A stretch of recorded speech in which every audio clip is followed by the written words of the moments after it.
मैं मगध काल का वही शिल्पकार हूँ जिसे राजा बिंबिसार ने इस विशाल पहाड़ी को काटकर सोने छुपाने के लिए गुफा बनाने का आदेश दिया था। लेकिन इसको खोलने का राज आज तक कोई नहीं जान पाया है। आओ मैं बताता हूँ कि मैंने इसे कैसे बनाया था। राजा बिंबिसार चाहते थे मैं ऐसी गुप्त गुफा बनाऊं जिसमें कोई मनुष्य क्या चींटी भी प्रवेश न कर सके। इसके लिए मैंने मगध के राजगीर में वैभार की पहाड़ी को चुना, क्योंकि ये स्थान धन छुपाने के लिए शांत और सुरक्षित था। मैंने इस गुफा में 2 बड़े कमरे बनाए थे, जिनमें से एक को हजारों टन सोना रखने और दूसरे को विशाल सेना के ठहरने के लिए बनाया था, जो इसकी रक्षा करती थी।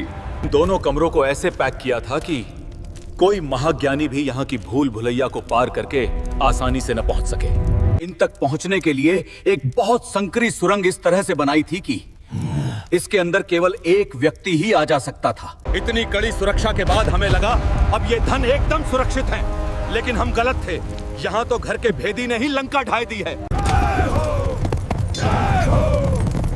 जब अजात शत्रु ने अपने पिता को बंदी बनाकर उनकी हत्या कर दी, तो रानी ने मुझे इस गुफा के मुख्य द्वार को बंद करने का आदेश दिया। गुफा बंद करके मैंने जाते हुए शंख लिपि में कोडिंग करके इस गुफा को खोलने का पासवर्ड लिख दिया था, जिससे आने वाली पीढ़ियां इसे खोल सकें।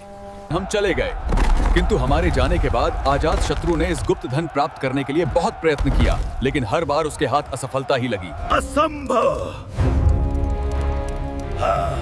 समय बदला और फिर आया 19वीं सदी का वो दौर जब संपूर्ण भारत को लूटने के बाद गोरों की नजर पड़ी इस गुफा की ओर। वो भिखारी खजाने को ट्रेन से लंदन ले जाना चाहते थे। इसके लिए इस लिपि को पढ़ने की कोशिश की, लेकिन ये लिपि तो हमारे साथ ही समाप्त हो गई थी।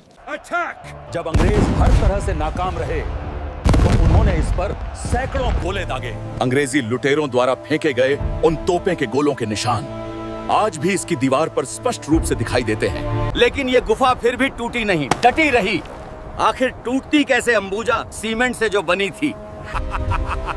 इसके पीछे कोई जादू नहीं, बल्कि पत्थरों पर खास लेप लगाकर उनको इंटरलॉकिंग कर दिया जाता था, जिससे ये ऐसे जुड़ जाते थे मानो दोनों एक ही पत्थर हों।